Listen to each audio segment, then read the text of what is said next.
Hello and welcome back to the channel.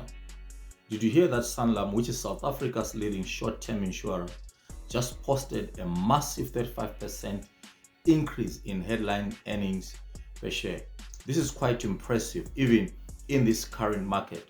Now imagine this, that you had picked this share, you had invested in it, you also will be sharing in these earnings. It doesn't matter whether you are a novice trader or you are someone looking to shake up your trading strategy. This video has been made specifically with you in mind. In this video, we're going to dive deep into the world of stock exchange, and we're going to look exactly at what are the best strategies or what are the factors that you need to consider if you are going to choose or pick a winning share.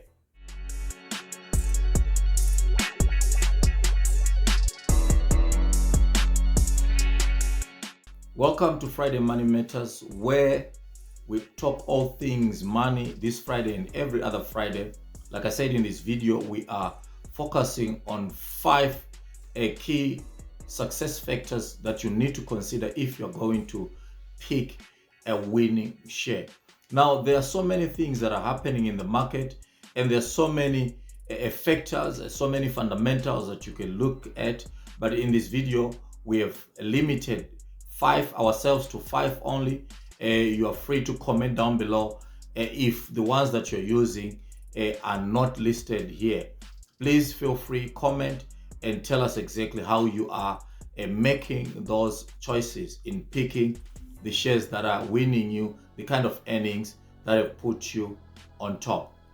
It's truly a daunting task, especially if you are in the market and there are thousands upon thousands of shares to choose from. Then where do you start? The first place to start is strong financial performance.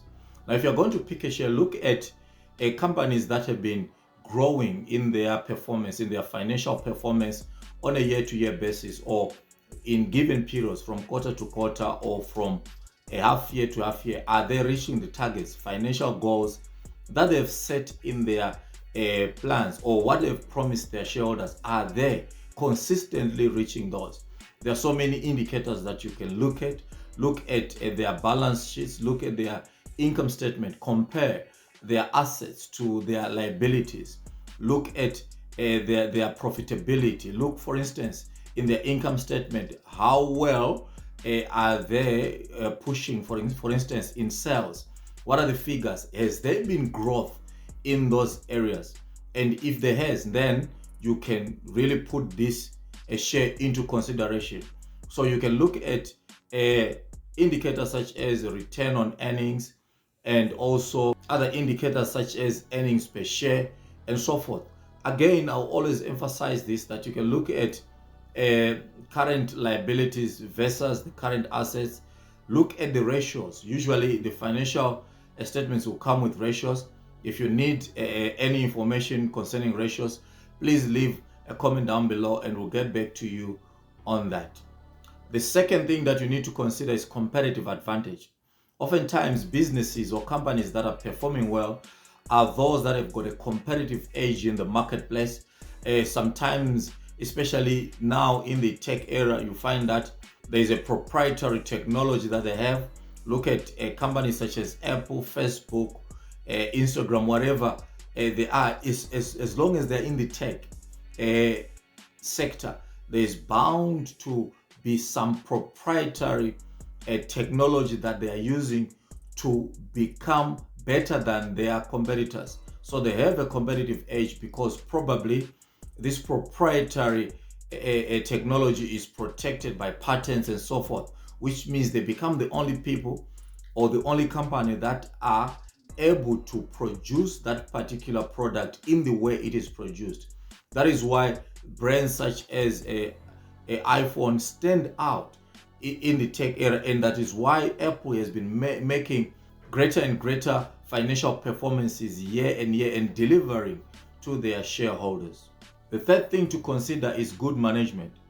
Now, when you're about to look at a share, remember that you are privy to all information that you may ever want concerning a publicly listed business. look at their leaders, look at their performance, look at their history, where they have been, what they have done, what are their accomplishments. Look at interviews, consider even going to their qualifications, academics, their experience over time. Have they been consistent in their performance?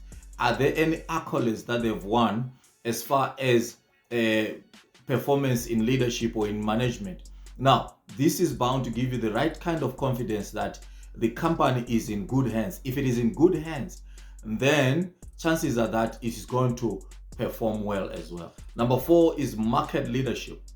Now, if you're looking at a share, you're looking at, for instance, break it down to sectors.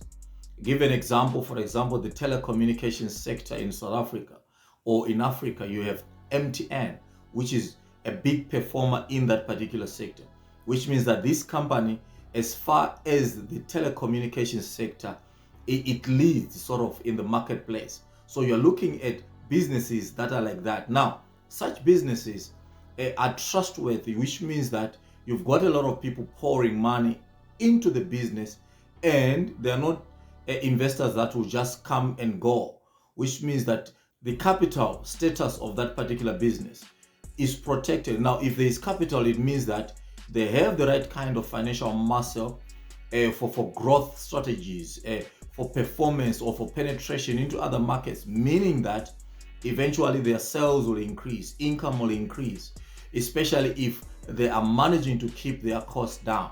Therefore, as a result, market leadership means that the business that you are investing in is a leader in that particular sector, and they've become a leader because of good performance overall. Number 5 is positive industry trends. Okay, as I said, and I'll always say this on this channel, that we are in a tech age. In this tech era, there are bound to be advancements.